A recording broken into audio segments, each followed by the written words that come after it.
the fact as well. Today we are painting the young black dragon by WizKids using Vallejo paints, and we're super excited to be able to do that for you today.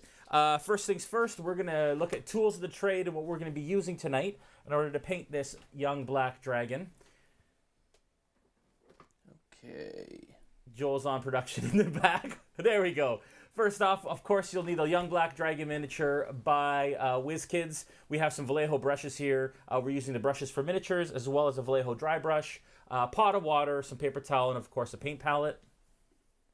And then moving on, for the paints today, we will be using bone white, off-white, cold gray, heavy charcoal, which is an extra opaque paint, like a base paint, a black wash, scurvy green, a livery green, stonewall gray, a sepia wash, green ink, and tan. All right, so I'm going to jump right into base coating, and as we do that, we'll talk a little bit about the green dragon, or sorry, the black dragon. As you guys can see here, we wanted to create the black, but the black dragon actually has a little bit of green accents in the D&D universe, probably because of its swampy nature. And so we're actually going to create a black dragon, but it's not going to be pure black. We're going to add green accents into the wings and the frill on the back, as well as some stripes on the skin as well, and that'll be fun and keep it kind of interesting, as opposed to doing it all black. So to start, we are going to base coat with heavy charcoal. This is what we'll be using for that. We're going to shake it up real good. Put some in our palette. And we will start to go. As usual, Joel is in the chat. He is listening for your questions. So if you guys have any, please don't hesitate to reach out. Just so you guys know, I do dilute. I forgot my water, Joel. Okay, in the rush to, it's at the desk there. These extra opaque paints are really great for adding base coats because they basically add a base coat, in one go onto the miniature. I actually started with base coating the wing. I'm not going to do that because we're actually going to make the webbed area in between the wings. Thank you, Joel. The webbed area in between the wings, we're going to make that a lighter gray. So I'm actually going to stay away from those areas. We only have 2 hours, so I am going to do the skin. And I'm just going to base coat this all with heavy charcoal. We are going to stay away from the belly area all the way up to the neck, as that will be kind of a sepia, kind of off-white khaki tone, and as well as the horns we'll stay away from as well. But the rest will all get a healthy coat of heavy charcoal. As usual, folks, so you know, we're here every Sunday night, 5 to 7. We weren't here last week because I was at D&D Live, which was unbelievable and incredible. How unbelievable was it, Jay? Oh, buddy, you have no idea. It was unreal. It was, first of all, of course, the live streams were amazing. And just being able to be there on site live while they were playing. But also because we were representing WizKids for the weekend, we had access to kind of like all the back room, and we were just hanging out with like all the D&D notables. The Critical Role folks. We were hanging out with Marisha and Taliesin and Matt just in the back there. And then I got the chance to kind of talk shop with Jerry Holkins from Penny Arcade / Acquisitions Inc., which was unreal. And we just talked painting. He actually loves to paint Warhammer minis. He's really into Warhammer. Huh. And so we got the chance to kind of chat about that and told him about the show and what we do as RealmSmith. Just all very super exciting stuff. And then I got to catch 2 or 3 live streams from the... he is very sharp, this black dragon. Painfully sharp? Like moving him around in your fingers hurts? Yes, it does. His claws are digging into my skin. So it's kind of like, you know, realistic to what your players will be dealing with. And actually, this brush that I'm using is actually a little big. So I'm actually going to wash that brush off and get a bit of a smaller brush. Because this one is really... I'm feeling the... All right. Yeah. What else about D&D Live? Met Ben Looms from Sirenscape. Oh, right. He's the president or the founder. The owner. Isn't he? Yeah. He's awesome. I just happened to be kind of in the green room area, and was just sat down, and I turned and I was like, holy crap, it's you. And so we just chatted about Sirenscape and RealmSmith and how things are going and how our partnership is going, and he's very excited. And then Chris Lindsay and Chris Perkins actually sat down across from us, and we just chatted about RealmSmith. And so Chris Perkins is the rules designer, isn't he? he's the creative director. Creative director, right. Dungeons and Dragons. And so he does a lot of the writing of the rules and the lore and the books. Really great guy. And then Chris Lindsay runs Adventures League, as well as a notable DM and a bunch of other stuff there too. I think they all wear multiple hats. Lots of talented folks over there at Wizards of the Coast. What else did we do? We did some karaoke one night. You're good at karaoke, Jay. Thanks, buddy. I remember China. Remember China? that was quite the experience. Yeah, pretty fun. Joel did a pretty awesome rendition of Hey Jude. And as you guys know, Joel plays a bard in our stream and sings often. And this is when I talk all about you, Joel. Oh, thanks, Jay. He's a recording artist.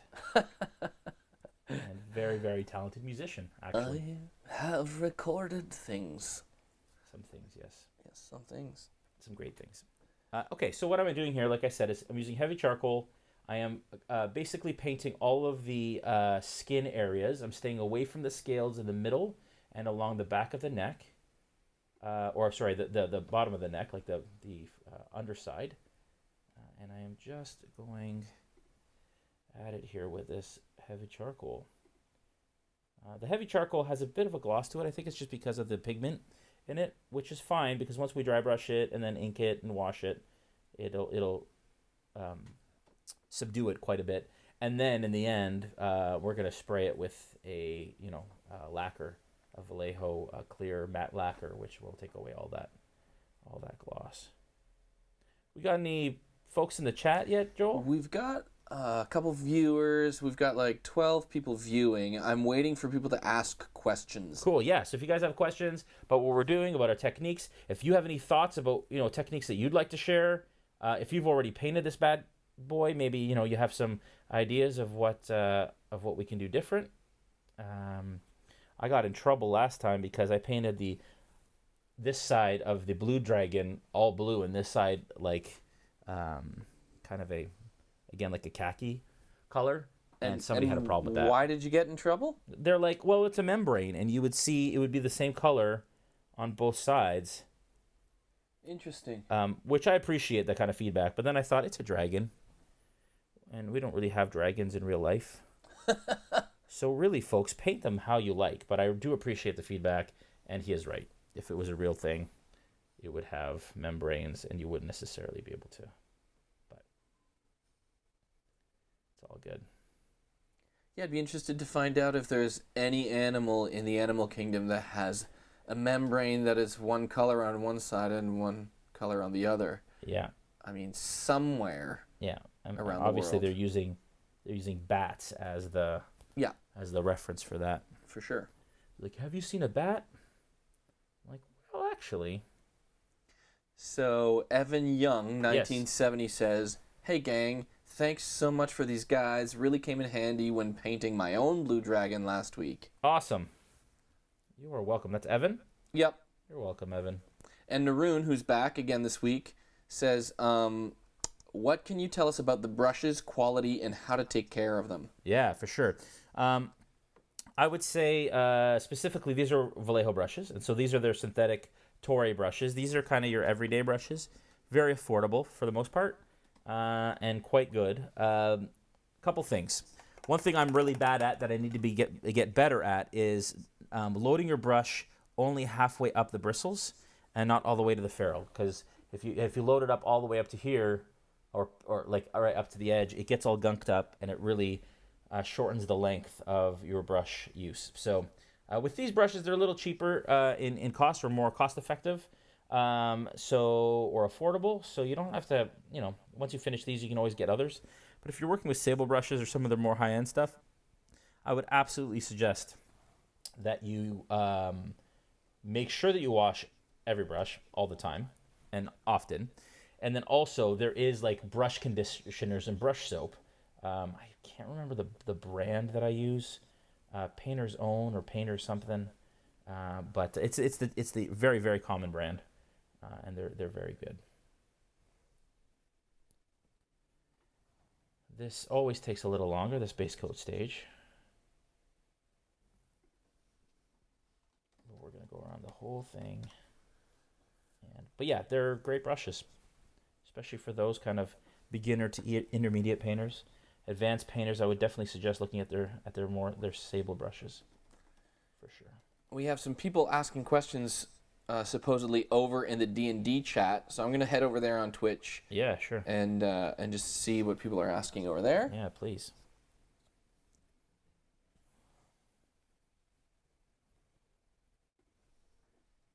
The new campaign setting, Descent into Avernus, is pretty insane. I'll tell you. D&D revealed that that's their next adventure setting last weekend, and it was unreal to see all the wonderful stuff, including WizKids announced that they have this Infernal War engine, which it runs on souls. It's crazy, and it's these like basically super tanks that devils use to battle demons on the hellscape. It's pretty nuts. Pretty crazy. It's crazy. Evan asks again, if you had more time than just 2 hours, would you consider spray priming the mini with a black primer to make it easier, or would that decrease your color options when painting the other layers? Absolutely. I would probably actually, if I had more time, and we weren't trying to keep it to 2 hours, and we were just trying to get a tabletop ready. But if this was more of a kind of ongoing centerpiece, I guess, in my army, I probably wouldn't only base coat it in black with an airbrush. I would actually shade it using an airbrush as well and do my base shades. So basically the first few layers, I would hit it all with black, and then I would, from the top, start to shade it with like a gray, and actually do some shading with the airbrush as well. And then that gives you kind of a cool base, and then I would dry brush over that. So I would have done that for sure. But this is our quick and dirty kind of way to get it tabletop ready, and for those that don't have airbrushes. Maybe one day we'll do some airbrush stuff. Can you define tabletop ready? Yeah, so tabletop ready for me is, just being able to get your model to the point where it looks great from about 1 foot to 2 feet away on the table, and so that your players around the table are impressed with the quality that you're putting in. It looks like a well painted miniature, but isn't going to necessarily win any awards or compete or anything like that. It's not going to be a showpiece necessarily, although you may be very proud of it too. But basically, these are just kind of simple techniques to teach people how to simply paint these dragons and these minis for the everyman, beginner to intermediate, I would say. It's cool. Yeah, and frankly, like when we do, so we'll be at Origins June 12th to 16th, and we're teaching master classes in Origins. And we say master classes, and I don't want people to be kind of daunted by it, because really all that means is that we're teaching really simple techniques that people can learn. And it was amazing last year, and every time we do kind of these classes at shows, we've done quite a few up to this point, it's amazing how everyone in that class, like all 30 people, come up with a miniature that actually looks quite similar to each other. And people who have literally just started painting like that weekend, and it was their first miniature, how their kind of final product looks very similar to those who have painted for years. And it really comes down to just understanding the concepts and the techniques.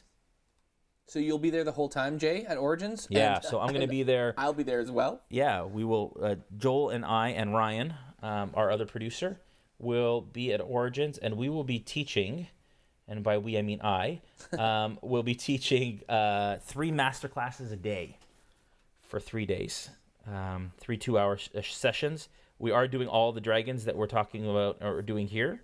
So the black, green, copper, and blue, as well as a bunch of giants and all that stuff. So make sure that you go to Origins Game Fair on the website and check out the events and make sure that you sign up for that event because they do fill up and they do go quick if they haven't already. Actually, I should probably check on that.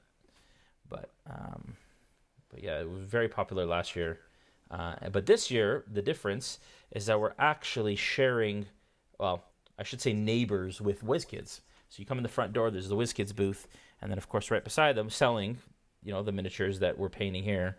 And then right next to them, or right behind them, connected is our Vallejo booth, which we're running all our masterclasses in. And then across the aisle, for the first time at Origins, actually the first time at any show, PAX we kind of had a table, but we actually have a full RealmSmith booth. Woohoo! Where we'll be selling Vallejo paints and our crates that people can check out. Our monthly adventure crates. I think we're calling them monthly adventure boxes now, right? Yep. But do you prime? Sorry, this is from Naroon. Do you prime your Reaper minis even if it says you should not? My paint did not stick very good, so I primed it and it worked well. For Reaper? Yeah, for Reaper minis. Yeah, so Reaper minis, I would say, I think the bones actually holds paint really well. You have to have a thick base coat, or at least a really solid base coat, in order for it to work. If it's diluted at all or too much, it'll just run off the plastic. So yeah, you can absolutely paint directly on them. The only thing I would suggest though with Reaper, if you're having a hard time with paint sticking, I would say that you just wash them first. Just rinse them with soapy water. Whereas the Nolzur's miniatures actually come pre-primed, and I'm literally painting this right out of the box. Broke the box open earlier, and I am painting it directly out. So what I'm doing here, folks, is I did this earlier. I should probably have done that because we're going to paint over it anyways. But I'm getting all of the body as well as all of kind of the bony, what do you call it? Like structure, or supports or whatever in the wing, the spines. And we're going to do that heavy charcoal. And then in between the wings, we're going to do the next gray up, which is, we have cold gray. And then we're going to add a wash, all kinds of fun things there. We got a bunch of folks watching on D&D too? Yeah, we got some folks watching on the D&D Twitch channel. And then, a bunch of people watching on our Twitch channel. It's pretty cool. Awesome. I'm just waiting on some more questions. And I wanted to ask, I noticed that you were doing the kind of the bone structure you were mentioning between the membrane first. Was there a reason for that? Yeah, because I'm dealing with a darker color right now. And so later, when I come in with a lighter color, I'll know how many coats I'll need in order to kind of cover over that area. Right. And it's just easier. If I'm doing this, it's actually easier to paint the inside because the brush just goes into the grooves. And typically you want to paint the areas that are higher. That's not true. Typically you want to paint the areas that are lower, actually. But in this case, because I was already painting the body black or that color, I decided to do the... So really it's just ease because I'm already dealing with that color instead of switching back and forth. Right. So yeah, Origins will be fun. Hopefully you guys are there and we can hang out and you guys can join us for a class or two. Totally. I'm going to ask if anyone is out there going to Origins, just let us know and we can, I don't know, we'll do a shout out when we're at the show or something like that, you know, like I would love to get together at these live events with people who are watching from home. That would be awesome. Totally awesome. Oh, and we are live streaming all of those events. Oh, right. Actually. So even if you're not at Origins with us, you can be with us from home. Yes. And join us. Which is kind of crazy because if we're live streaming all of them, that is 3, 6, like 11, 10 to 12 tutorials that will be, on our channel, which is pretty awesome. A lot of content. Needless to say, that Sunday we will not have this stream going. I don't. Of course. All right, we are getting there here. So once I'm done this heavy charcoal base coat, I'll move on to the lighter gray. These bony areas are actually taking longer than I expected them to. All these spines. It's a little messy, but that's okay because we're going to go in there and we're going to touch it up with the gray.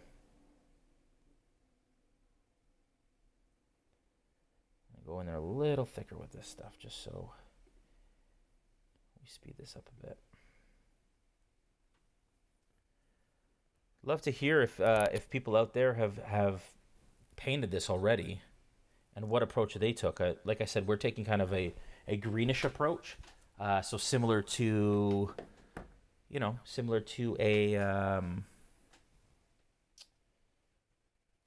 Monsters Manual here that you can see in front of us. But if you guys took a different approach, that'd be cool. I was actually at ACD Games Day. We were painting the Copper Dragon. And from WizKids and D&D. And people were painting all kinds of different funky... And that's the thing too, folks. Like, we're showing you the techniques that we use for this, but I'd love to hear what you guys do as well. And also, once you've done your own, please head to our Facebook page, facebook.com/RealmSmithTV, and post your versions there. We'd love to see them. There's something great about, kind of checking in with people after they've followed our techniques and see what they did. Totally. It would be amazing to see, to also see at the live shows, so at Origins or wherever we're going to be, someone bring in the stuff that... Oh, good idea. Yeah, bring it with you, sure. Yeah, bring it with you. Love to do that. And, we'll probably learn some stuff from you, and if you want a critique or tips or whatever, I mean, we're there all weekend, so please stop in and love to hang with you guys. I need to stay on camera here. Yeah. I get into like a comfortable zone here, and then I realize, oh, wait a second. I'm way off. I was going to ask Jay, so the last two dragons you did. Yep. You did kind of ahead of the closing of the show. The first one you were a half hour. Yep. The second one, it took you a little bit longer. Yep. Right? Like 1:45, 1:50. Yep. Are you afraid of not making it in time today? I am a little behind on this one, I have to say, I think. I just think because the base coat's not just solid areas. I think because I have to paint all these kind of spines, we may be cutting a little close today. We'll see. Although, once we get the base coating done, it's actually quite simple. A paint job after that. Keep getting off camera here. Kika on the D&D Twitch says, I wonder if a little maple syrup on apple tart would be good, just lightly drizzled. I'm not exactly sure what they're talking about, but that sounds delicious. Well, we are from the land of maple syrup. That's true, right? So, speaking of Canadian things, how about them Raps? Yes. Those Raptors, eh? Raptors in the finals. In the NBA Finals. First time ever. So, folks, just so you know, we're in Toronto, and we're just very happy that our basketball team is now officially in the finals. As of last night, they won? Was it last night? Night before? Time all kind of blends together. I've been traveling a lot.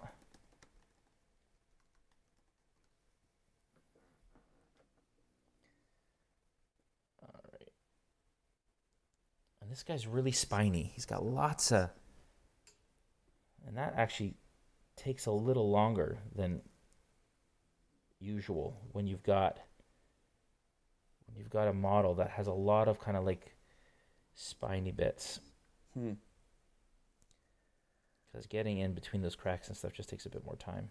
Evan Young says, Evan Young 1970 says, on one of the Facebook sites I lurk at, someone did a really nice dark olive on the underside of the wings that was blended into black near the wing supports, then washed with black. Looked great.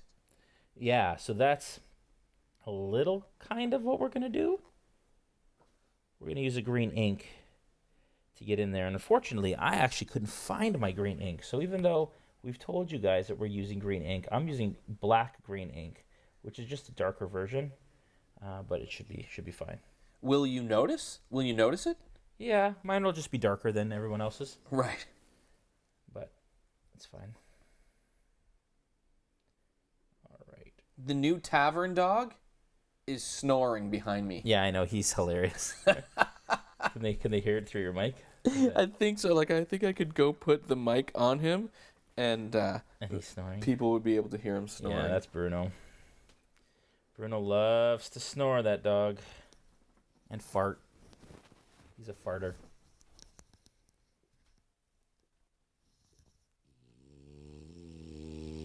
So, Joel. Huh? Oh, are we capturing the snoring of the tavern dog? That's great. Yes, that was him snoring. It's amazing. Yeah, he's pretty chill. French bulldog. Yeah. If you'd like to see the tavern dog, tune into our live streams tomorrow night. Is it tomorrow night, or is it... Tomorrow is Sentinels of the Storm, Sentinels tomorrow night. our Storm King's Thunder campaign. Live on Twitch and YouTube. Make sure you guys tune in. We do live D&D every Monday night, 7:30 Eastern Time. Naroon says, when do you use wash, and when do you use ink? Yeah. I'm new to the painting, and just keep asking noob questions. No, I like it. Ask away. Ask all the questions. Yeah. So the difference between inks and washes, and this is just the kind of the simple breakdown. The difference between inks and washes is that inks are typically used for toning an area. So if you want to change the color of an area, the surface color of an area, you'd use an ink. Typically, because washes are used or are designed to be used to add depth and shadow to an area. So you would, they're used a little bit differently, right? So an ink, you want to kind of have a smooth finish across the entire thing, whereas a wash, you want to make sure that you work it into all the recesses so that it adds depth and contrast. So that is the difference, in my opinion. Now, somebody online may say, well, actually, but as from what I know and from my experience, that is the difference between inks and washes. Now, sometimes you can get some of the same effects from them if you want, but just need to get these spiny areas done. We were a touch late starting today, so Joel, you've been to Origins before. I have. What was your? I'm gonna put you on the spot. What was your favorite part of Origins last year? Well, I mean, I think I'm relatively new to game culture. That's kind of weird because I own a gaming company. Yeah, but tabletop gaming And specifically. yeah, but tabletop gaming, I'm kind of new to. I would say 2 years in. And so last year was my first foray into a tabletop, like a proper tabletop conference or convention, and it blew me away how many people were getting together to play games, like face to face at real tables. Yeah. It was mind-blowing. Yeah. And just how many creative games there are out there. Yeah. It's crazy. Obviously, we're huge fans of D&D, but even like RPG, tabletop, it's such a broad set now of games. Yeah. So yeah, I was just blown away by it. Cool. Yeah. And how did that differ from GaryCon, for example, in March? Well, GaryCon is obviously GaryCon is obviously very Dungeons and Dragons specific. Yeah. Which, to be honest, I'm a huge Dungeons and Dragons fan now. So, and I was as a kid as well. I don't know. It felt GaryCon for me was like a journey back into my youth to a certain degree. Whereas Origins was like amazing. I loved it, and we made a lot of really great friends there. I feel for GaryCon for me was kind of it was a igniting of a youthful past that I'd forgotten almost, you know? Yeah, agreed. Really amazing time. Yeah. Yeah. So, how about yourself? Like, what was it about the two? How would you differ from the two? Like, or what would you say differentiates the two, rather? Yeah, I mean, so Origins felt like a real show, like a true to form convention. Yeah. And obviously, doing all, the 11 Beholder tutorials that I did, it's work. So even though I love it and I enjoy it and I loved hanging out with people and all of that, I think that Origins was a true to form show. And I loved hanging out with people, and people that we met, last year are still friends of ours online, and people who've kind of followed along and tracked with us. So Origins was really awesome, and it was our first show. Yeah. And it was just great. It was amazing. Hanging out with Alex Vallejo from Vallejo Paints and with Justin, and just really being part of the community. In fact, Origins was really what's the word I'm looking for? Pivotal for us in kind of, meeting people from the industry. That's when we met Satine and Rudy and all those folks. So that was pretty big. And Stefan, actually, who we're from Dwarven Forge, who we're really good friends with now as well. So it was pivotal. I think that Gary Con was exactly what everyone would imagine it is, which is kind of, it was all our pilgrimage to the motherland, and going back to the birthplace of D&D, and literally just kind of immersing ourselves. Gary Con is a type of show that's just it's a show where professionals or the celebrities in the industry come to be fans. Totally. And yeah, that's what makes it great, for sure. Yeah, I just I fell in love with the idea that we were playing games with the people who made the game. That was crazy. Yeah. That's insanity. It's crazy. And we interviewed, and I'm still working on a piece. I was going to bring that up, but you weren't. I'm still working on it. I started again last night, kind of diving into it, and we interviewed so many great kind of OG Dungeons and Dragons writers and staff members from TSR, and we'll release those on YouTube eventually, and kind of a final documentary. But man, it's just amazing. It was amazing. Yeah, it really was. Totally. It really was. I mean, and I played in that live stream at Gary Con to literally be sitting beside Luke Gygax, who, was one of the playtesters of the first D&D, right? And just to be sitting next to him, and he's using his dad's dice to roll was just... Yeah, that's kind of nutty.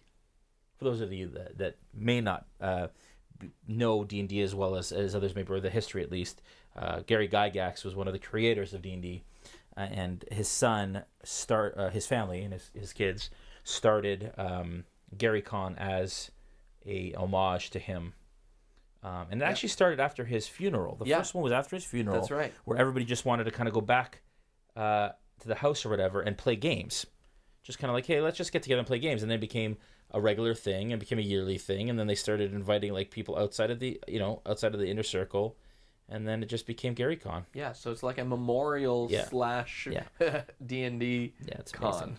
It's amazing. It's unreal. So we love it. But it was just such a blast. Such a blast.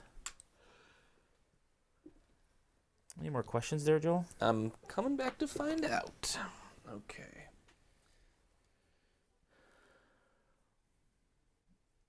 Almost done these spiny areas. These are taking a while. No, we're getting a bunch of more followers. So yeah, guys, we would love to have you follow our channel. Yeah, guys, for sure. And if you're out there and you're kind of just lurking and not asking questions, feel free to chime in anytime. We love answering questions. So now, like I said, this heavy charcoal from Vallejo is a little glossy. A bit more than I didn't want to use black. And the grays that I have weren't dark enough. So this is kind of the darkest gray, but you can see that there's quite a shine on it. Totally. But again, that'll be subdued. Never fear. That will be subdued quite a bit.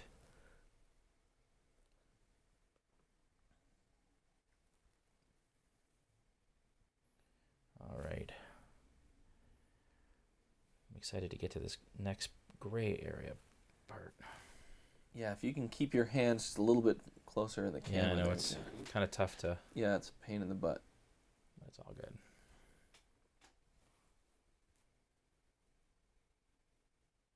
All right. So, I know that coming back from GaryCon, Joel, and I mean we play on our live stream together. Yep. So tomorrow night's live stream is Sentinels of the Storm, which is our, like I said, our Storm King's Thunder campaign, and I DM that game. And then Joel and I on the every other week, we play on a stream called the Order of Dragonsbane. And Brandon Perkins, who plays Vor on our Storm King's Thunder campaign, DMs, and he's a wonderful DM. I respect him tons. And Totally. you know, Joel, what I know that you came back from GaryCon with like added fervor. Yeah, or fervor. I'd call it fervor. Fervor, excitement. Gosh, oops. Keep dropping that thing.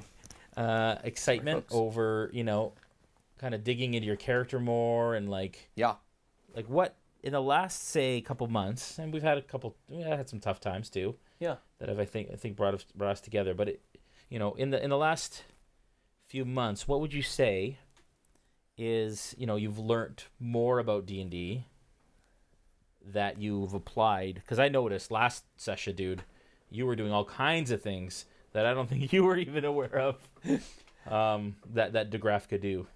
Yeah, well, a few things. I'm spending a lot more time playing pretend. So that's one of the things that I came away realizing is that, like, I went into, you know, joining the stream as just wanting to highlight how great D&D is at first and the fun of it. But now I'm at a different level of fun now. I'm at the level of fun where it's like I really am losing myself in the game. It's awesome. You know? Yeah. And I want to do more of that. I just love that. I love more than ever playing pretend, like as if I was a kid, you know? Yeah, it's great. So, and I think when you do that, you end up like doing more heroic things and end up, you know. Yeah. I'm letting Brandon tell me the rules. You know what I mean? Rather than hoping that I don't break them. Yeah. And there's a nuanced difference there, but that's a big important difference. Huh. It's like let the DM decide what is right and what is wrong, and you just like go and try. Interesting. You know? Yeah. So that's brilliant. Evan Youngs asks for the dragons, when you're applying the final protective lacquer coat, do you have a preference between a matte finish or glossy? Yeah, I do matte every time. Yeah, and there's a reason for that, isn't there? Yeah, it's just the way it catches the light. You know, there's very few things in life that are truly glossy. So what I'll do is I'll like, even on metallics, I'll do a matte finish and then I'll go over with like a gloss varnish and spot varnish certain areas. Right. Or eyes on the beholder, for example, or drool, or inside of the mouth on a creature or something like that. I'll go back in and I should do that. And also, sorry, we've moved to cold gray now. Okay, cold gray. We're using that to base coat all of the membrane areas on the dragon. We're going to use that, and then we're going to use a black wash to kind of add some depth and contrast. And then we're going to use a green ink to kind of bring some of that greeny color out, which is very exciting. I'm really looking forward to that. But as you can see, I had all this was black under, and this cold gray from Vallejo is really covering nicely. You can see it's almost completely gone. It's actually quite amazing, isn't it? In one coat. And it's not even one of the heavy colors, right? So the heavy colors are typically the colors that really do that. But we're going through this fairly quickly. And as you folks can see, to get straighter lines when you're painting, I'm using my hand here, and I'm bracing the edge of the wing with my finger so that I have added support. So when I'm pulling the paint down like this, I'm actually able to get a much finer line on it than I would if I was just kind of like floating. Free-handing your hand. Yeah, just floating, right? You just more stability means more stability, straighter lines, cleaner lines. Very cool. So this comes after many years of practice, obviously doing like Warhammer minis you talked about, and Sure. and kind of. So how would you say, how much practice should someone, if they're planning on doing this kind of stuff, how much practice is required to get to the level that you are at now? Right. So and I don't consider myself like a master painter. I love it and I enjoy it, and I think that shows, and that just means I do it more. I don't think I've ever practiced painting outside of just painting a mini. So what I would suggest is you just do it. Right. So just pick a mini, and maybe you want to, save some of the minis that you want to shine a bit more, or like I said, the kind of like the show centerpieces of your army or your creature set. Maybe you want to save those for a little later in your progression, but just do it and then learn by doing. At first I started painting Warhammer minis back in the day, and I watched tons and tons of tutorials and step-by-steps. And back then, actually, it wasn't even watching tutorials. It was reading articles in magazines. Right. When you were a child, when you were smaller, I mean, the internet didn't even exist yet. I mean, I knew we were going here. It was tablets. It was tablets. Yeah, it was like stone tablets. Stone tablets and parchment. And you had to figure out the depictions and what they meant. Right. Yeah, it was pretty. Yeah. It's pretty archaic. But, yeah. But I mean, you do what you can. You do what you can with what you got. Yeah. And, I mean, back then we actually, when I started, we practiced on real dragons. Yeah. It wasn't even like mini dragons. It was go like out, real. Your family would go out and slay a dragon. Actually, yeah. Yeah. Well, yeah, when they could, if they couldn't slay them, we just do them live, like. Yeah. Just kind of. I guess. I mean, we'd practice on a pseudo dragon. Yeah, right? whatever. Something small. Yeah, I know. You got to start. You got to be managed. You got to manage it. Yep.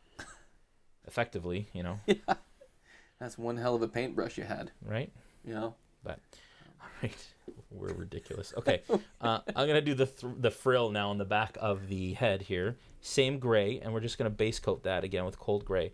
And so I'm going across the whole mini, and right now it just looks like a bit of a mess. And that's the thing. Like when you're painting, this is definitely the most daunting part of it. I don't enjoy base coating. That's not my, that's not the most enjoyable aspect of painting. For me, it really the joy starts to come in when I start to add the washes. Right. But as you can see, we're literally just blocking it out with color. And I've done the inside of the wing there. I've done the frill in the back. And actually, there are some webby areas on his hands. I'll do those a little later. But we're going to do cold gray on that as well. What's going to be fun is getting in between these wings. But luckily... Naroon asks, do you prefer spray or liquid varnish? Spray. Yeah. Well, that's not true. So when it's winter, because we're in Canada, and I don't feel like going outside, and I have like a little mini to do, I brush varnish. Right. I use the Vallejo matte brush varnish, like the in the bottle, and then just do it. And for me, that is just time, and I don't feel like going out in the cold or in the garage and setting up a whole setup to be able to finish one. Like if you're doing like wargaming and you're doing a whole army, that's a little different, right? You're base coating, or you're basically finishing your whole army at once. But if you're doing one or two minis, for me, I find, and maybe this is just psychological, but for me, I find that brush kind of finishing is a stronger, more solid coat. Huh. I don't know why. It probably doesn't make sense, but I feel like you get more on the mini with your brush than you would spraying it. Interesting. like it's thicker, and sometimes they'll do 1 or 2 coats. I mean, these get handled quite a bit, right? I mean, this black dragon's going to see tons of work in your campaign. Please don't say that. It's going to be like literally tomorrow night. It's going to kill at least 3 of our players. But you know, whatever. Like, you know, they're not watching though. So. No, they're not watching. They don't watch this stuff. I'm the only one that paints in our group, anyways. And you know, so we that's funny. But yeah. So I don't even know what I was talking about. What was I talking about? I forget. Oh, okay, perfect. You were talking about lacquer. Thickness. Oh yeah. So yeah, it really depends on your setup and what's available and the temperature outside and how lazy you are. But I mean, both work just fine. I do, like I said, I always use matte, and then I'll go in and I'll spot varnish or use like a gloss. I keep going over to that side. Is the so this black that you put on originally? Yeah, it was a heavy charcoal. Yeah. Yeah, the heavy charcoal. Yeah. It does still seem to be like glossy. Yeah, it is. Is that normal for a black? No. So the Vallejo, for some reason, I don't know if it's the batch that I got personally. Yeah. Or if that's typical for this color. It's not supposed to be glossy, I don't think. I think it has something to do with the batch. Okay. So, but it is the lightest black, if that makes sense, or the darkest gray, I should say. Okay. In the set, so I decided to go ahead and use it. But once we start washing it, because the black wash that we're going to use after, well, once we've dry brushed it and then we wash it, you'll see that it'll really come down in gloss. Okay. Because of course the dryness of the dry brush. Yeah, the dryness of the dry brush, and the fact that we'll be dry brushing it with a matte paint, and then also the washes, which will go into all the recesses. They have a matte finish as well. So interesting. So that'll take care of a lot of that over gloss that we have. How are we doing for time? Oh, we're good. Yep. Maybe an hour. But this is definitely the most time consuming. Is just getting in here and doing all of the base coating. We're not far from done. So once we've done this, we'll probably do a quick dry brush of the skin, and then we'll come back in and then wash it with black, because those washes take a little while to dry. Yeah, you've been base coating for approximately 48 minutes now. Yeah, it's base coating is absolutely the longest. It takes the longest for sure, by far. We're probably not going to get to the base today. Right. But that's okay.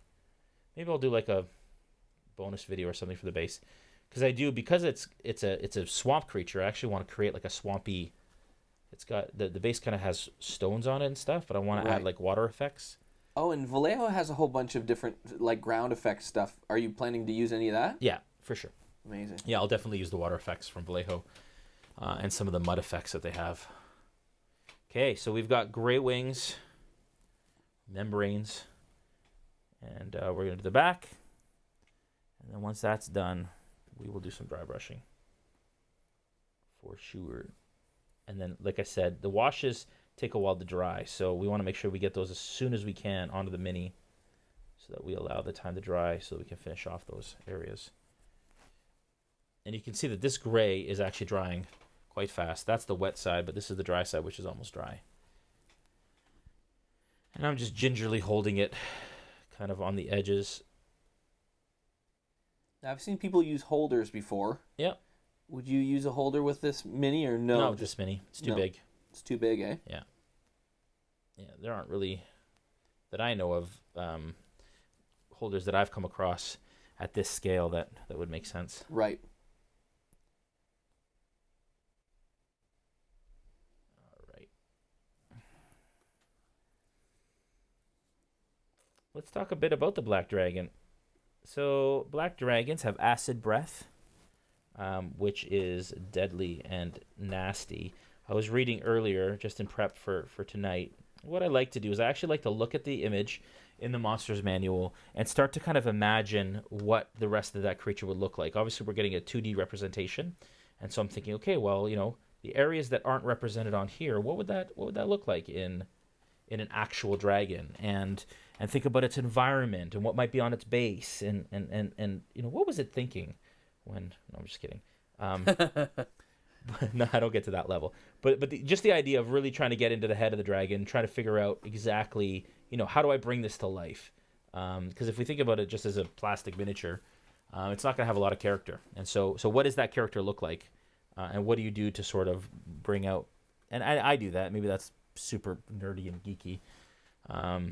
When I used to war game, I used to like name every soldier in my army, which is silly. So, but yeah, it's that level of kind of like, how do I want this to go, and how would this work? And so what I'll do is I'll read kind of the monster's manual entry, figure out about its environment, and then make sure that I, stay as true as possible to that. I'm a bit of a purist that way. Yeah. Brutal and cruel. All chromatic dragons are evil, but black dragons stand apart for their sadistic nature. Yes, they do. A black dragon lives to watch its prey beg for mercy. Yep. Yeah, it actually talks about their layers being in the swamps, and they actually sit and wait for their prey to ferment before they eat it. Oh, that's terrifying. Yeah, once they're dead, they kind of let them ferment for a while prior to consuming them. Yeah, they're sadistic and evil and wonderful. Ferocious, all of that stuff. So, like I said, those are the sorts of things I like to get into, that mindset of like, how nasty can I make this dragon feel, so that when it hits the table, my players are scared. Yeah. Or have that kind of guttural reaction, right? Gosh, it does not. They're not weak. No, they're not. No, they're not weak. I'm looking at. No, the young dragons. I think the young black dragon's a CR level of 7, I believe. I saw today. Yeah. Which that's not. Yeah. Challenge 7. Yeah. So yeah, their CR rating, which again is their challenge rating. So they're, a party of 4, and these claws are killing my fingers. Look at this. Yeah. A party of 4 should be more or less 7th level before they face that's what a challenge rating tells you. It's kind of like challenge rating is the average party level for about a party level of 4 to 6, or a party of 4 to 6, adventurers. Now I'm roughing this in. I am not taking too much care.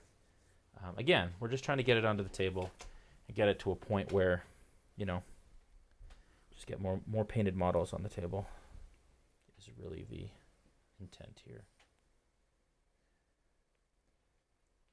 And it's funny that not funny, but I mean, washes are very forgiving. So, when I've missed a bunch of little spots here and crevices and so on that I'm seeing, but when we add that wash, it'll really bring everything together and kind of cover up some of those areas. And you're painting it at a speed that you're not being super careful, are you? No, I'm not. No, if I were sitting down at my desk and wasn't kind of on the clock and didn't want to show you guys how to do this as quickly as possible, this would probably be. I'd probably take my time, and it'd be like more of a 3 to 4 hour mini, maybe. Especially if I'm doing some dry brush effects and that kind of stuff. But yeah, no, right now I'm just getting paint on, especially for the base coat. I'll be more careful when it comes to some of the detail work. Painting effectively, that's what it comes down to. It really comes down to like how you spend the time on the mini, right? For sure. If you're super careful in the base coat time and you don't have a lot of time in general, then you're losing time on the details, right? I'd rather spend the time on the areas that are more obvious. But I'm flying through this right now. We are almost done the gray areas. How do you select? So right now you're obviously selecting colors based on the Monster Manual version of the dragon. Yeah. And do you suggest that's just a good starting point for people? Yeah, so I mean, for me, yes. But even still, you need to know So when I started painting, the paint line that I was using at the time was fairly easy to paint. It had levels, to it. But I watched a lot of tutorials and followed a lot of articles because I didn't know, all the colors in the range, and I didn't know how they worked together. I didn't know, why this green was different than that green, and kind of how they all work together. So I decided that I was going to watch and learn. And after watching, many videos and reading many articles and just trying, I got, what's the word I'm looking for? I got familiarized with the line enough to then be able to make my own color selections. Right. For example, for this, it's the same color set that I've put apart for, or that I requested for Origins, because we'll be painting the Black Dragon. But I looked at it and I was like, okay, well, of all the areas, what are the different highlight levels? And then understanding the paint range a little bit, or enough, I should say, I was able to kind of figure that out. So that's good to know. So people who are following along today could go back to the beginning of this video, see the color selection that you've chosen, kind of pull those paints for themselves, or go to the store and say, I want just those paints to paint this Black Dragon. Sure, absolutely. But they could also kind of prep for live events when you are going, and if they happen to be there for those live events as well. Yeah, absolutely. Awesome. And I mean, yeah, I did get a request last week for a list of the paints that we're using. I didn't get that out, unfortunately, but maybe we'll start to do that more. Maybe we'll, ahead of these, make sure that we, release the list of paints that we'll be using so that people can actually follow along on a Sunday, for example. Although we move really quickly, so I wouldn't want you guys to rush it. But again, this video and all of our tutorials are available VOD on our YouTube page and on the D&D YouTube page as well. All right, so we're going to do some dry brushing. The way dry brushing works is you want to get a brush. You want to make sure that it's as dry as possible. And then you want to load it with paint. Again, not all the way up to the ferrule because you don't want to wreck the brush. But what we're going to use is we're going to use the same color we've been using. It's this cold gray. You're going to load it, and then you're going to wipe most of it off on a paper towel till there's only basically like a dry residue left on that brush. And what you're going to do is you're going to go ahead and you're going to brush it across the grain on the Mini. You can see here it's already happening here where it's pulling out. And we're going to go fairly heavy on this. If you don't dry it off enough, you're going to end up getting what we call a overbrush, which is too much. But you can already see how that's starting to kind of lessen the shine on that charcoal. But as we do this, it's basically just we're going against the grain and it's picking up all of the highest detail on the Mini and then leaving the dark color in the recesses. So it's adding depth there. And then what we're going to do is, because we're also going to wash this on top, we're going to do it like a black wash. So that will bring it back down to kind of like the black color. If it's too wet, though, it starts to streak, and it looks more, like I said, like an overbrush, and we don't want that. Yeah, and if you guys are at home kind of watching and listening and have any questions about, like, why Jason is choosing specific things, let us know. But also, like, we asked last time I was here. I'm not sure if you asked on the last stream, Jay, but where's everyone from? We got a bunch of viewers. We like to do that. Find out what everybody's hailing from.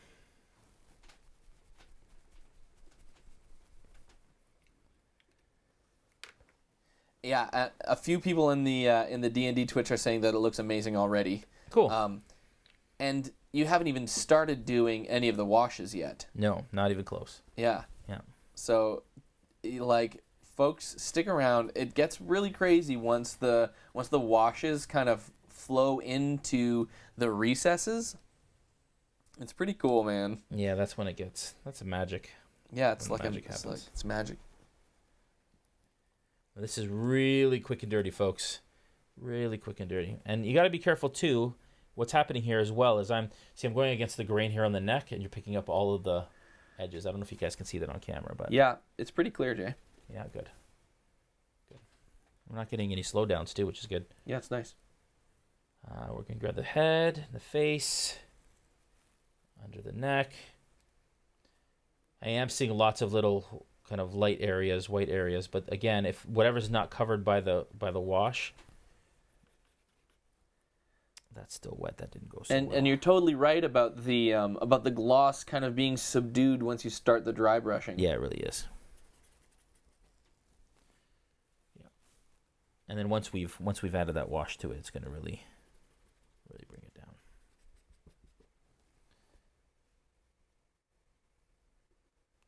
And we are just dry brushing this all the Naroon spots. is from Norway. Oh, wow. Phoenix 14783 is from Sydney, Australia. Huh. Yep. Welcome, folks. What time is it in Australia right now? Yeah, I'm not sure. Let me find out. Let us know. That's commitment. I think it's the morning, isn't it? Probably. I'm just going to check It's to make early in sure the because morning. I'm interested.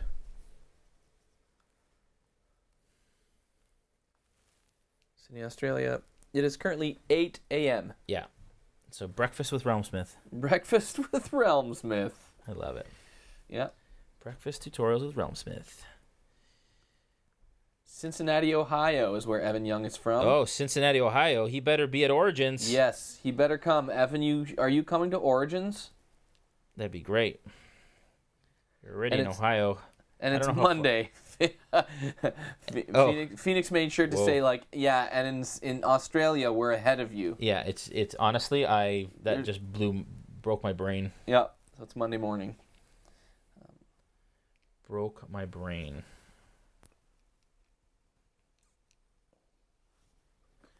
The problem is that we're dry brushing here, and what's happening is in here the gray isn't dry yet, so I'm actually mucking up the black because I'm pulling the gray from the recesses in, which we need to be careful of. So I'm just gonna whisk out some. Now, for that scenario, if you're like wanting to paint quickly, do you get like a fan or a hair dryer, Hairdryer? or like one of those little handheld kind of battery powered fans? Like and those anything work like that. okay? Oh yeah, sure, anything. Although I prefer to do this. It's very manly. Oh, I know people enjoy that on the stream. They've said actually. No, I know, You've like seen I it, do. right? They've said, listen, honestly, that's our favorite part. Yeah. Like they said, Joel's okay, but when Jason blows like this on the miniature, it actually makes them want to be better painters. So MGCX 111 or III. Now that may be a Roman numeral that I'm not aware of or can interpret right now, but basically says you're brave to paint that mini whilst holding it over that monster manual. Well, let me tell you, there is no shortage of paint splatters on my monster manual. Like, it's bad. You should see the blue dragon that we did like the other day or whatever. It's completely covered in paint. Oops. So no, not brave. I there's another word for that, but Some would say stupid. yes, some would, but Some we don't, might Joel, say dumb. because we don't talk But like we that. don't talk that way. I'm going to use bone white next. Bone white. And we are going to base coat. We are doing okay. We have an hour left. We're going to base coat that belly with bone white. No, we're not. I am lying. Yes, we are, actually, because we're going to wait for that base coat to dry before we try and attempt to wash that. Add a little bone white into the palette here. And with bone white now this is where we start to get a little bit more careful, because we want to make sure we didn't destroy all of that wonderful painting that we did already on the surrounding area. So what we're going to do is we're going to paint bone white onto all of the scales on the neck and the belly. And bone white is a light color, so this may take a couple coats. Typically, honestly, I would use like a heavy ochre and then work up from there. But I'm going to show you guys a really quick technique using a sepia wash to kind of get that same effect over bone white. Quick and easy, on the table in 2 hours. Plus dry time. Well, yeah, so we're just going to go around adding bone white to the underbelly. Also, folks, if you want to check out, apart from these tutorials, we've done other tutorials too. There's some terrain stuff on our webpage, on our YouTube page. There's also some painting stuff. So we did kind of an official beholder tutorial. So those of you that have the WizKids beholder, we did a 4-part series for that. as well as the owlbear. So definitely check those out on our YouTube channel, youtube.com/RealmSmith. Yeah, all of our socials are on that the little ad space right on the little interface there. Yeah. It'll switch to that as in the next minute or so. Yeah. So make sure you guys follow us on Instagram. We're very active on Instagram. We post lots of photos and stuff from our crates and the stuff that we paint and the shows that we're at. All the fine folks I hung out with. Pictures of them on our Instagram. HB Fox says, you're just weathering the monster manual at the same time as painting the minis. Right. It's two, you're killing two birds with one stone. Glass half full is really what that is. That's exactly right. Narun says, loved the Beholder tutorial. Oh, thanks, Narun. That's great.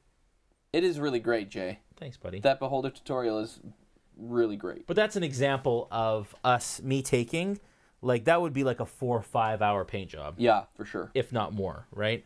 Like, we did actually more than that, because, I mean, we did all kinds of, like, object source lighting and secondary lighting effects and, like, all that kind of stuff. So make sure you guys check that out. And actually, we should create a little ad for that, Joel. Totally, I agree.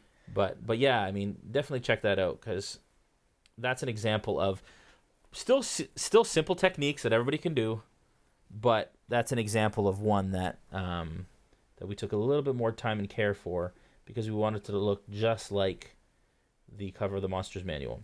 Mind you, to get it to I think at the end of part 3, we have it to the point where we did it in 2 hours, actually, for our master classes, because we only had 2 hours for those. Yep.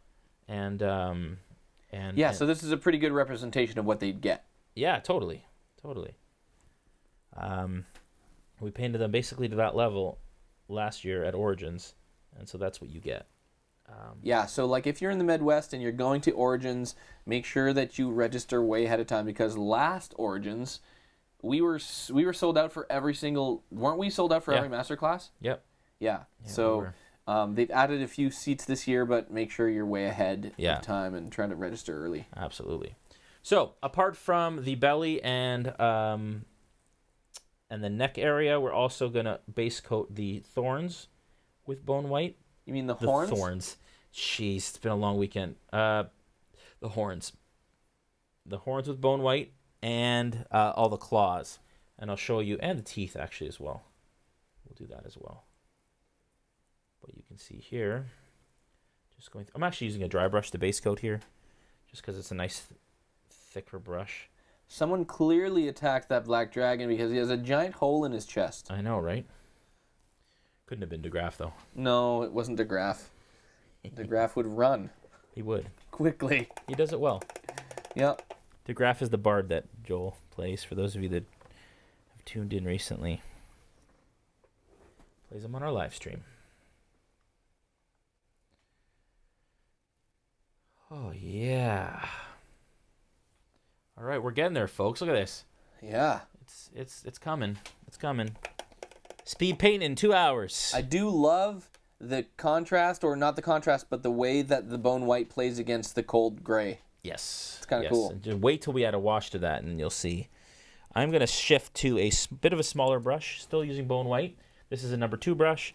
It's just a lot more narrow than the one I was using, and I'm going to use that to paint all of these little bony spikes, protrusions, claws, whatever you want to call them, across the entire mini.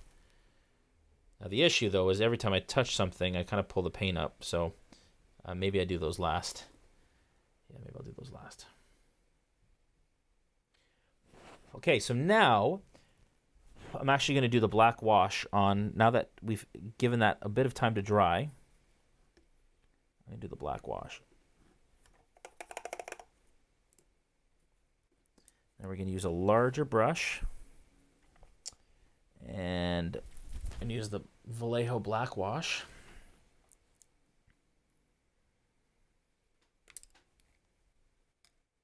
Add some to our palette. I do dilute the washes just a bit, because I want them to be as I want them to flow a little easier. Although for this, we're going to go fairly thick, especially on these wings, because we still want it to look like a black dragon. Right now, it kind of looks like a bit of a gray dragon or whatever. So here we go. So basically, when you add your wash here, you guys will see it will go right into the recesses. And what you want to do is you want to add it, and then you just want to work it around the miniature so that it's pooling in the recesses, but we don't want it to obscure the detail.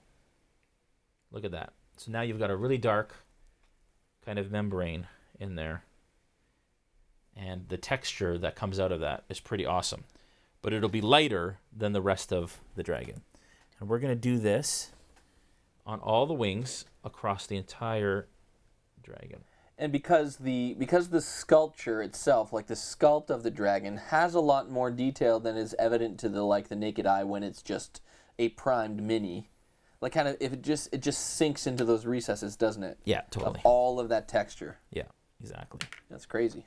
Exactly. The only concern I have about this actually is being able to let this dry in time to do everything that we want to do. That is the concern, because it's already, there are some areas on this mini that aren't dry yet, the gray, and I'm seeing it kind of milk in and mix, unfortunately, but it's okay. We will work it out. So the only area we're not going to add this wash to is the areas of the bone white. So we want to add it everywhere else on all parts of the mini except where we did the bone white. We're going to add it on the frill back here. And again, this frill you'll see the spines pop out when you do this. Like that. When did you start playing D&D, and what edition was it, says Naroon? I started playing D&D when I was about 12 or 13 years old with my buddies, Sean and Brandon. And then we had another buddy, Sal, who used to join us too. And that was kind of the first time I played. And my mom hated it.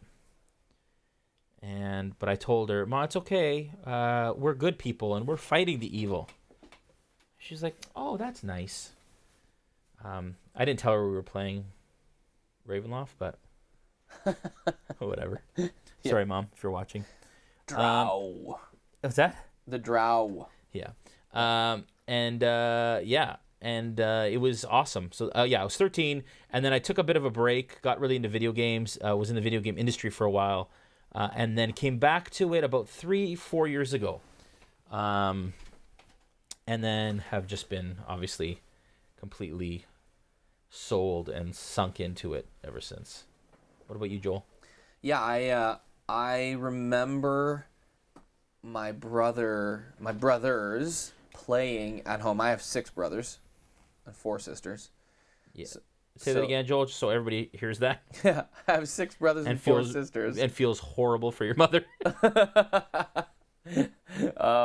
And I remember my one brother older than me, who was 3 siblings away. So I have 2 sisters older than me, and then a brother who's older. So I wasn't really close to him growing up. Like, he was way in high school and stuff, and I was in elementary school. And he would play with his friends in his room in the basement of our house and pretend that he was playing some other game. Really? He let us sit in on some of the sessions they were playing, and I just remember being so terrified. Just loved it, and it's one of those. It's like a Harry Potter novel for a 10-year-old. You know what I mean? Like, it's the perfect time to read Harry Potter because your imagination is actually at work full time. Yeah. So that's kind of what it was like for me. And then I played a little bit. Read a whole bunch of D&D novels, which I fell in love with, like the Ravenloft series you're talking about. Yeah, and the Dragonlance stuff. Dragonlance stuff I read as well. Really, really loved. Was terrified by it as well. But then I grew up and was in the gaming industry, kind of like Jay, and that's where we met actually. And then Jay, it was you who brought me back into Dungeons and Dragons. Yeah, man. Your amazing garage tavern that you designed for playing. Yeah. And we were just playing kind of like I had created kind of a gaming room in my garage that looked like a tavern, And I remember Joel coming in and being like, dude, we got to live stream this. No, Like, we have to live stream this. why are we not live streaming this? And I was like, oh, we're doing tutorials now. That's fun. And that's when it kind of all started. That was what? I want to say 3 years ago or 2 years ago? 2 years ago. 2? It's crazy. And now we're on like episode 31 or something of our Storm King's Thunder campaign. Yep. Live stream. It's nuts. And not to mention just the countless incredible adventures we've had with other players from around the world at live events and meeting other amazing just creators and stuff. Yeah, it's really amazing. It's been an amazing journey. It really has. It really has. How about you guys at home? When did you start playing D&D and painting minis for your sessions? I am almost done washing this. It's a mess right now in my hands. Just like, but you can see, look at that wing, right? Yeah. You can see all of that detail is starting to really come through in that wing. So cool. And then we're going to use ink, and we're going to brush ink in there so that it gets like a green tint, which is going to be really neat. And then, yeah, it's going to be good. It's going to be really good. Feeling good about it. All right. Okay, I got to put this down. You know what? I'm not going to put it down yet. I'm going to, oh man. See that? I held it with my hand that was full of black ink, and I got black on the area that's supposed to be bone white. So we're just going to do that. Look at that. Just just over it. Okay, so now that I've done the wash on the black areas, I'm actually going to do the wash on the bone white areas. Actually, you know what? No, I'm not. I'm going to paint the inside of the mouth. We're going to use tan for the inside of the mouth. Okay. Let me switch that over, Jay. Switch to it's tan called there. tan. Tan. There it is. And basically, we're just going to... that's the wrong brush. Basically, we're just going to jam this brush in the dragon's mouth. Chess Monsoon says, I started playing D&D last year. I'm playing in a campaign called Princess of the Apocalypse. Oh, Princess of the Apocalypse. Yeah. And I am a DM for Waterdeep Dragon Heist. We use Roll20 Nice. for our game sessions. Nice. Yeah, it's awesome. Dragon Heist is awesome. I haven't dug in or played it, but I just love everything I've seen from it. And the follow-up, the Dungeon of the Mad Mage, too. Looks awesome. Our buddy Dan Dillon, who wrote some content for our Kobold Press crate back in October, wrote part of Mad Mage. Wow. Get this, Jay. Naroon says, started playing AD&D 2nd edition in 1993. What? Started painting minis a year ago. That's crazy. And then Evan Young, 1970, says, the basic set with the blue cover in 1978.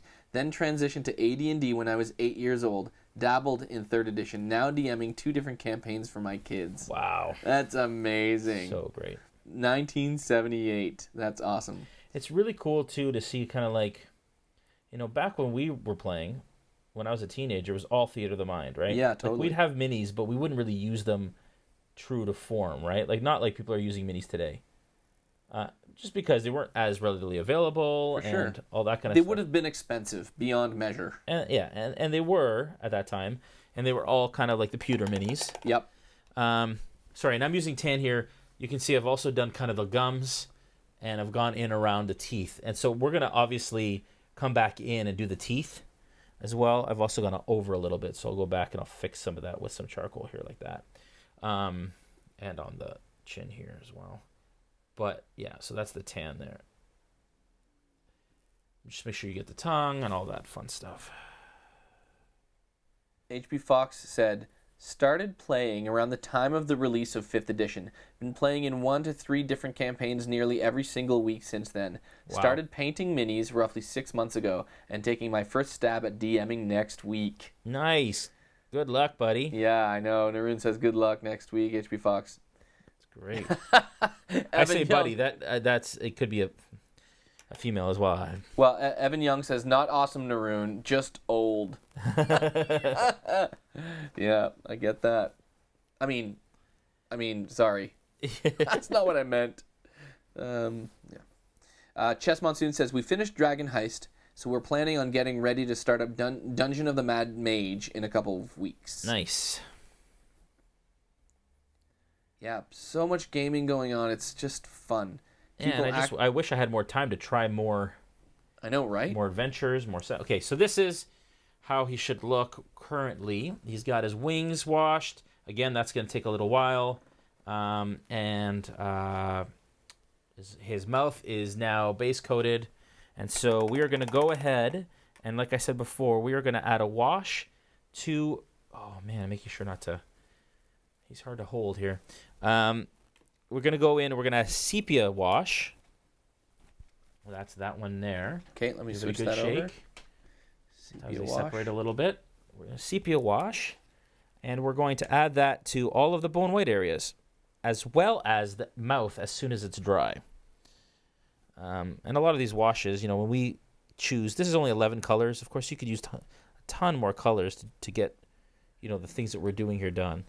But, we want to kind of be realistic about, the amount of paint that people have and all of that kind of stuff. So basically, as you can see, I'm just applying the sepia wash and then just brushing it. So applying it in a glob kind of thing and then brushing it along the mini.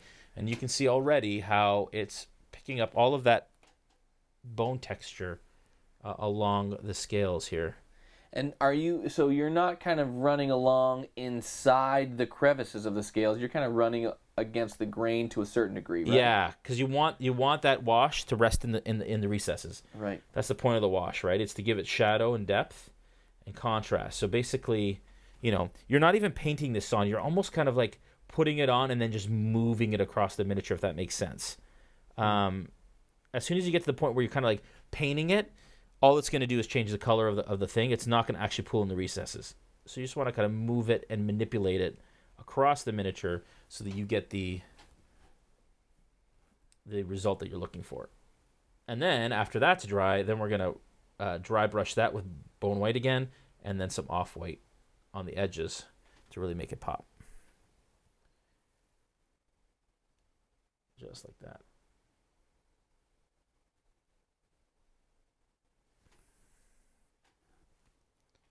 Do the washes take longer to dry than other paints? Yeah, washes tend to, just because they're really kind of watery and diluted coming out. Right. So they just don't dry as fast. Which is why we gotta be smart, especially when doing them live. We want to make sure that we can show everything we want to show in that 2-hour period. I should have a little fan here that we put things in front of. It's a good idea. I am pulling paint off some of this, though. I gotta just hold it on the edges.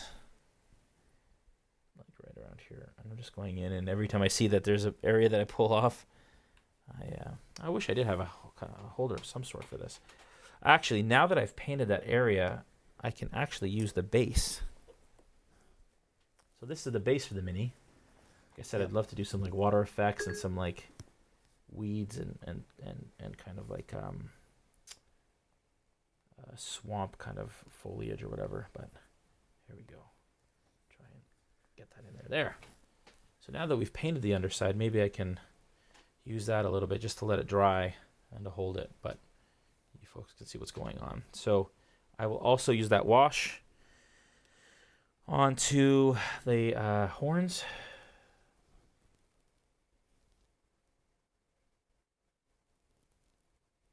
Just like that. Say it every week, but this is like talent in a bottle. The key to washes, though, is just to make sure that you don't not dilute, but obscure the detail by having it pool too much. See, like that horn there. Oh, man, that's amazing. Right? It's a perfect example of a perfect area for a wash because it's getting caught in the crevices. Before it was pooled, so it was like a solid vein. So I just brushed it out of it to make sure that you could see each individual divot instead of, like so cool. It's a great mini. Yeah. WizKids has outdone themselves on these dragons. They really have. They're so good. And I mean on the whole line, like, Yeah. every time they come out with a line, it's really cool. All right. I've seen the Avernus stuff, and it's nuts. All right, so looking good, looking good. Naroon asks, how do you paint human skin? I got trouble making it look real, as in I think he's having issues or she's having issues making it look real. Yeah, we I don't know if we have a skin tutorial. We've done skin in some of our live tutorials before. Without getting into too much detail, because I'd have to show you, I think the biggest thing about skin for me is multiple thin layers to blend better. So almost wet blending on skin is better, unless it's got some texture and you can dry brush it. But yeah, wet blending is pretty important when it comes to skin, to make sure that so multiple layers, and then also mixing. In Vallejo, I like to mix some of the flesh colors to get a smooth kind of transition. Maybe we'll do a character with some skin. Evan Young 1970 asks, Avernus stuff? What exactly did you see? Don't tease. Oh, I got a tease. 3 letters for you. NDA. Yeah. But the stuff that we have seen, so we have seen the blister packs from WizKids. So they have a whole pre-painted line, 45 or 48 miniatures. In their blisters, those are the pre-painted, and then of course the Infernal War Machines, which we've seen all over the stuff from D&D Live. So that's the stuff I can tell you about. But I can't tell you. What I can tell you is there are some newer demons and devils that are not available yet in miniature form. But other than that, well, thanks for that tidbit, Jay. they will. Other than that, they will hunt me down. So what is it that you would have to say for them to hunt you down? I'm kidding. Nice try. It was a good attempt. But you can see that how much the wash and the dry brushing has really subdued a lot of that kind of heavy charcoal sheen. It's wet still a little bit, but you'll be able to see. Okay, so while that wash is drying, we're going to do a little bit of... Oh, we only have half an hour left. Yep. I'm just going to do this. Because... I can bring a fan in there if you want. We do have a fan, right? Yeah, there. I wonder if it'll work. Might. Because I really want to show some of the other stuff that we want to do. I might just set it at a distance from you so it doesn't pick up from the microphone. Yeah, I wonder if it'll pick up. It's getting there. What else can I do here that... It's just that these washes take a while.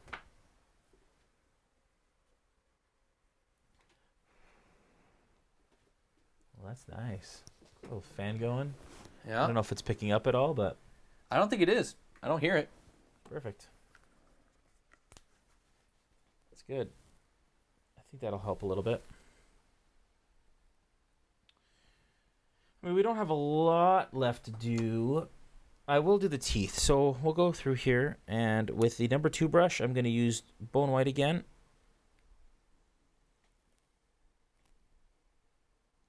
And basically using the edge of the brush, I'm going to go in and just do this and just catch all the teeth along the side and the front.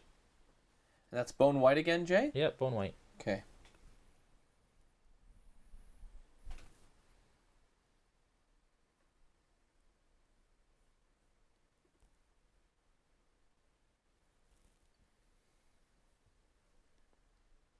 Such nasty teeth.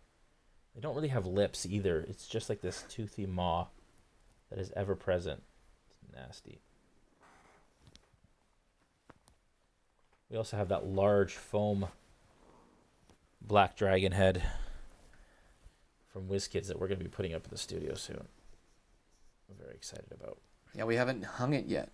No, we have not. Trying to decide where to put it. There we go. And actually, it's already kind of shaded a little bit, so we may not do any more. We may add some off-white to the the tips or something like that, but for the most part, we're done. It's good. I am going to go into the wing and try some of this black-green ink. Now, this is the black-green ink. I said that we're using green ink. Couldn't find my green ink, so we're going to use the black-green. You guys can decide at home which one works better for you. Black-green actually might end up working better because the wings are a bit lighter than I initially intended. So this is completely going to be a experiment here. I don't know how this is going to go, but that's kind of how you do painting. Or how I like to anyways. So we're going to start sort of in the edge, in the inside here. I'm just going to brush it out a little bit like that. That looks pretty cool. It does look cool. Oh, you know what? I'm lying. That is not the next step. That is not. But that is looking pretty cool. Next step actually is to, I'm going to paint some, we're going to get scurvy green. Oh.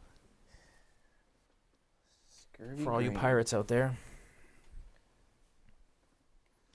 And I'm going to paint some veins on these wings first. Now, the way you do that is fairly simple. Basically, almost like you're painting a lightning bolt. You're going to start at the edge here and then just do squiggly lines down the edge like that. Now, those are a bit thick, but you get the idea. That is a really bright, bright green. Holy, that's too bright. I'm going to add some heavy charcoal in there to bring that down a little bit. But I like that you guys kind of get to see our process a little bit. And it's one thing to see the finished kind of product, but to see our process of kind of how I came to do some of the things.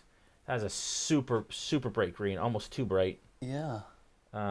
So I've added a little bit of charcoal. There we go. That's better.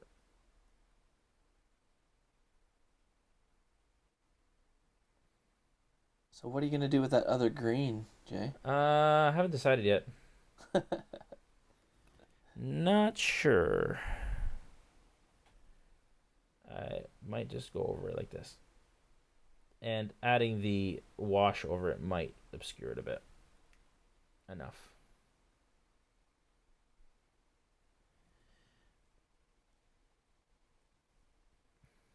So when you have these kind of whimsical, creative moments of, like they're just on the spot, do you just follow them? Honestly, usually what happens is in that moment, I think about risk versus reward. Yeah. It's like, do I feel like it's worth it? I should be using actually a finer brush here. I'm going to switch to a finer brush. But, it's like, okay, well, I'm going to take a chance here.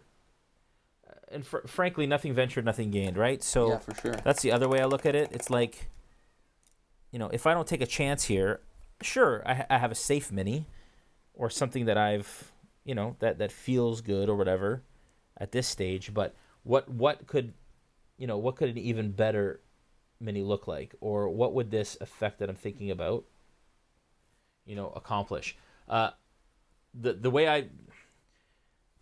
The time kind of where I feel that the most is things like object source lighting, where you're literally painting over work.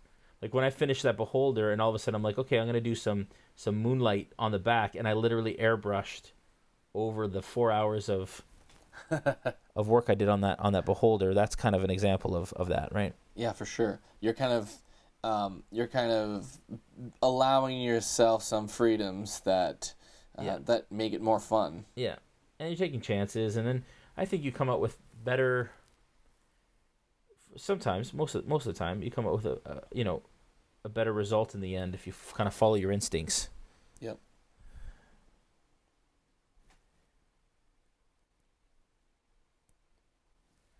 These are coming out a little thick, but it's okay. You guys get the idea. Yeah.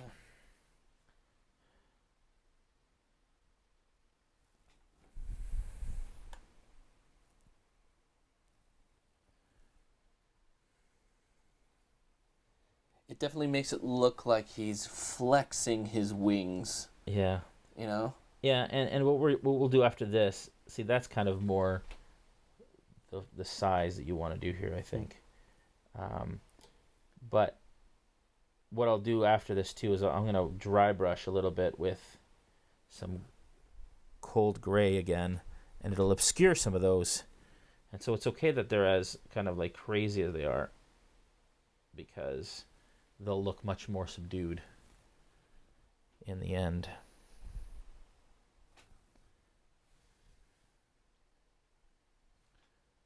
I'm actually going to start from the end. That's better.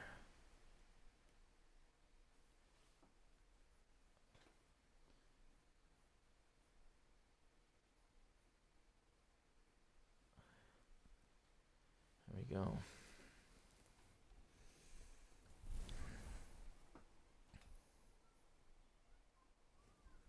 In retrospect, I would have done this wing different, for sure. And that's another part too, is just kind of learning your lessons. Learning from experience, learning from doing.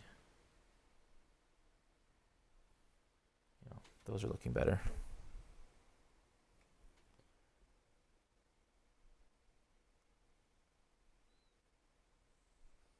There we go. All right. I'm gonna add a couple more here. Well, he's certainly no less terrifying with the veins. Yeah, yeah, right.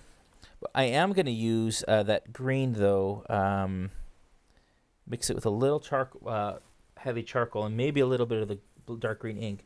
And I am going to try, see these, they've got these, like, stripes along their arms and legs. And it just makes it so it's not just a black dragon. Oh, yeah. So you get some of that green coming through on his legs. And it just gives them a bit more personality and character, I think. We'll do some along his tail here every once in a while.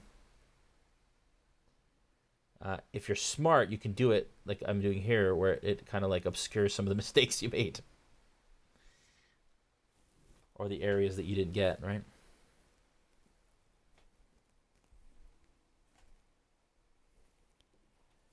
"20 minutes.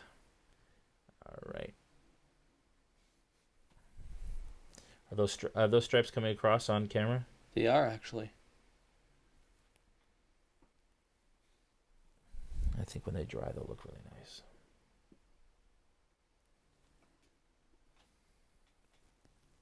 Again, I'm taking scurvy green here. I'm mixing it with a little bit of heavy charcoal, like that.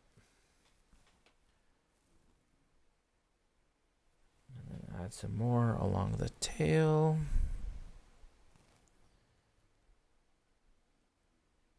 Just at regular intervals here. There we go.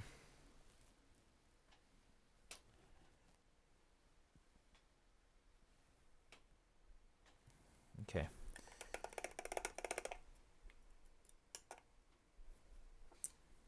All right. So to finish up these wings a little bit, I am going to dry brush them with some cold gray. And this will help to, because, I mean, these veins wouldn't be right at the surface, right? You want to look like it's a membrane. So if I'm dry brushing over these a little bit, it's going to obscure them a little and make them look more like they're kind of like buried in the wing.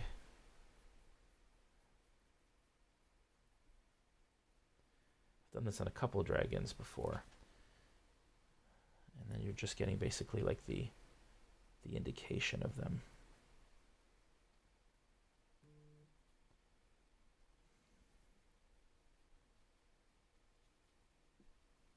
Just dry brushing. So you can see there. So you're seeing kind of like the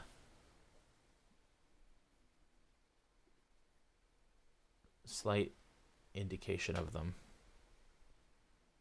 in the deepest recesses, but it's not as pronounced anymore, kind of like that. Huh. Okay.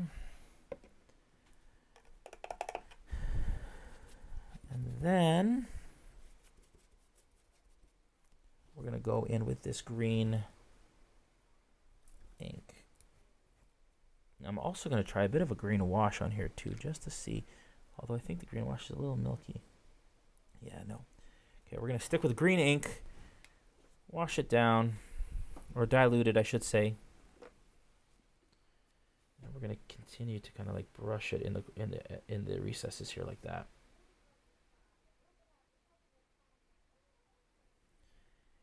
Again, we're rushing through here, so we should be letting all of this dry a lot more than we are, because it is going to kind of pull together, but it's okay.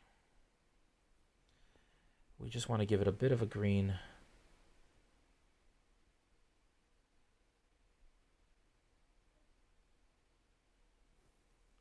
Bit of a green tint.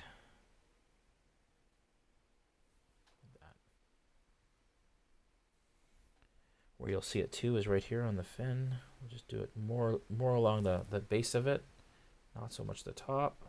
Just let it rest, and when it dries, you'll just see a touch of green like that. Well, a lot of paint coming off the front there. Any questions in the chat, Joel, or anything? None so far. People are just relaxing on a Sunday. Yeah, it looks like it's a relaxing stream. MGCX3 says, I love washes, but make sure they're matte rather than shiny. Yes. Agreed. Yeah. All right. Well, it's getting there. Now this is looking quite pronounced right now, the green there. But once as it starts to dry, it will really, it'll subdue quite a bit.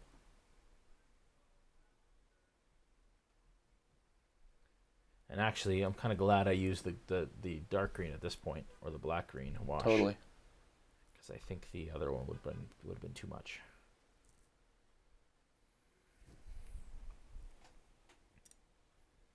Or sorry, not the wash, the ink. Apologize. There is a difference.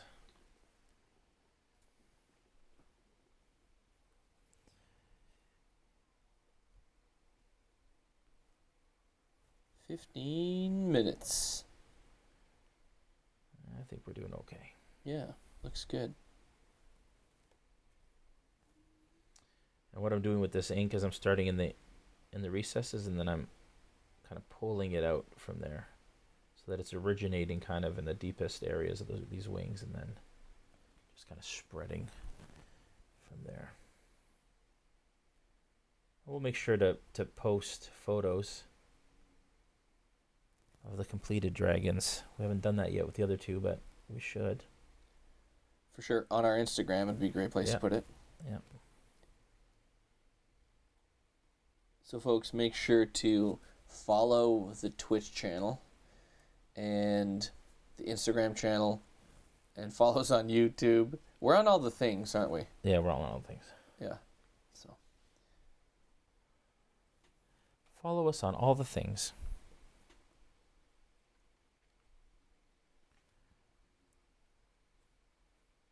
Yeah, that wing's looking better. Once that dries, it'll be nice. Huh. Haha. Thank you, MGC13. That's what it's supposed to be. It's supposed to be MGC13, and I kept saying MGCX3.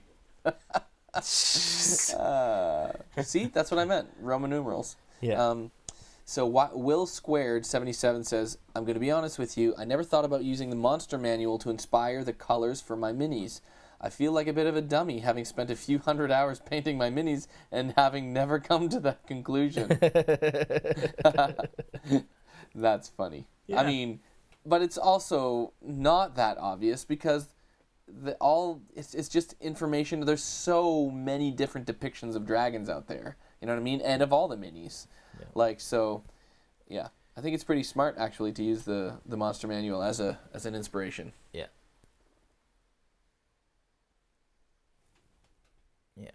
All right.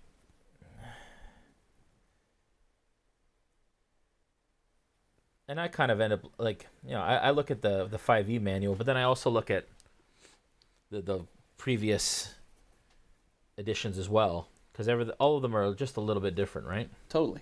So, I'm a purist, right? So if I'm playing D&D, I want a dragon on my table that looks like a D&D black dragon, which is very different than other systems dragons, or not very different. Well, I mean, it makes sense as well, because there's just something about a player encountering something and them going to the monsters manual and seeing what they saw on the table. Yep. Totally. Totally. Now these wings are a lot greener maybe than I initially anticipated, but I think it's okay. I think once it dries, it'll be nice. But I didn't want just a black dragon. I wanted to make sure it was. I won't do this side because we don't have the time to do that, because we only have 10 minutes left. With that 10 minutes, what I'm going to do is I'm going to go to off-white. I want to make sure I kind of cover off all of the techniques a little bit.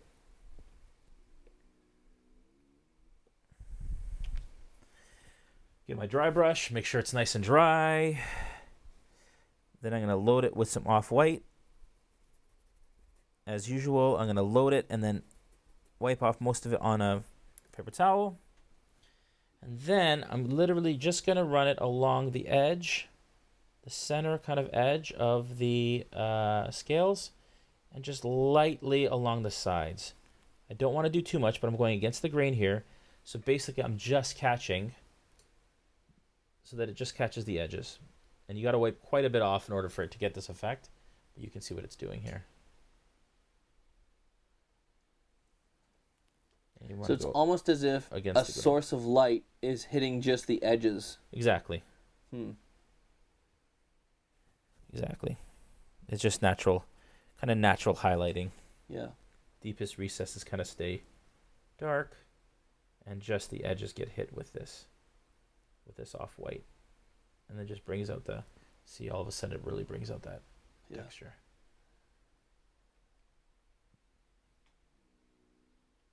There we go. Looks pretty cool.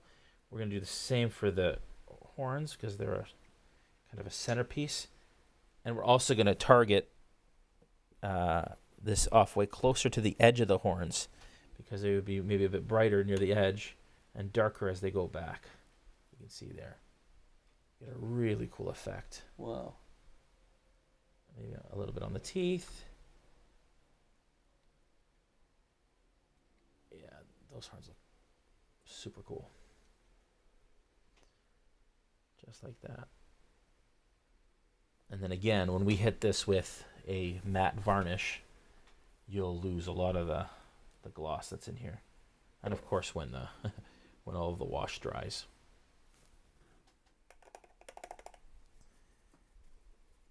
I haven't done the claws yet, but you folks can figure out kind of the same way we did these horns is the same way we'll do those claws. And then finally, I'm going to get a number 0 brush. It's my detail brush. Get a bit of livery green. Evan Young says the 3rd edition Draconomicon has some great artwork too for color patterns. It does. And then Will Squared says, you'd be surprised, or maybe not, how many bugbears and hobgoblins I have in my collection that could attend a gala or a ball with how flamboyantly colored some of their garb is from my earlier years of painting. I like it. That's great. That's great. Yep. Nothing wrong with a little flamboyance. No. Master Graph. Okay. Yeah, Master Graph. So with this number 0, I'm going to go in here, into the eye, and just paint in the eye socket.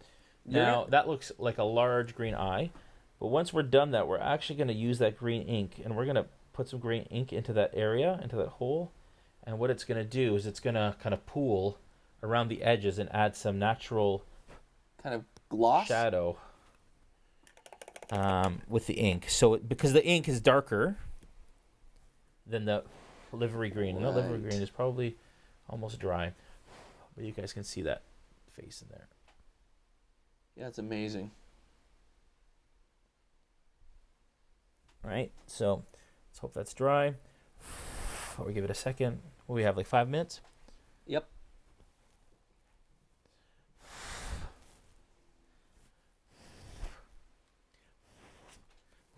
This is the first dragon that beat us. I know, right? We don't have too much left to go. All we would have done is add some more ink to the outside of the wings, and then we would have done the claws. So it does say in the actual monster manual that he's brutal and cruel. Oh, that's and that he's evil. That's it. I should have known. It's his sadistic nature. Yeah, should have known. Should have known he was going to beat us. All right, so last thing I'm going to do, get a little bit of that ink on your brush, brush it into the recess. That was too much, you can see. So it's pooled. So what I'm going to do is take most of it off my brush and then just whisk it. So, oh, wait. You can see I'm just like pulling it. Which green is that, Jay? This is the green ink that I'm using. Okay. To just add a little bit of shadow to those eye sockets. Yeah. And that is the D&D Nolzur's Marvelous Miniatures Black Dragon. I think he's going to look all right. Like I said, we will post final photos on our on all the socials. You can check us out on Twitch. Again, this is on the D&D Twitch. It's also on our private Twitch channel, which is twitch.tv/RealmSmith. Also on YouTube, so you can get the VOD, How to Paint Afterwards, on the D&D YouTube, as well as ours, /RealmSmith. Facebook and Instagram, we're /RealmSmithTV.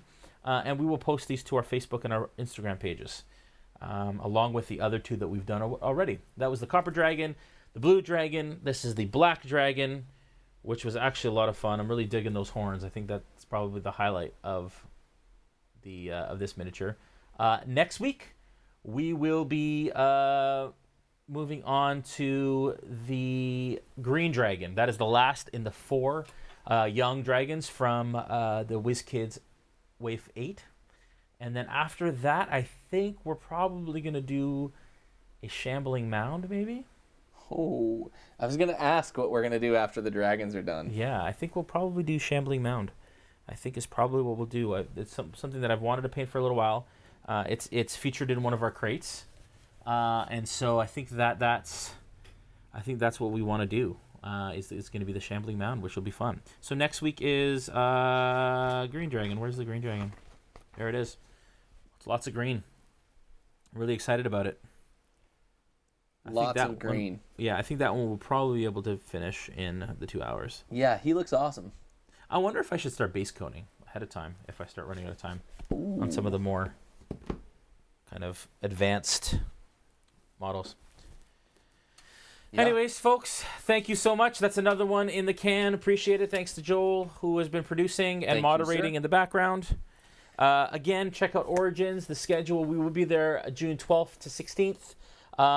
Make sure that you sign up for the events because they tend to go really, really fast.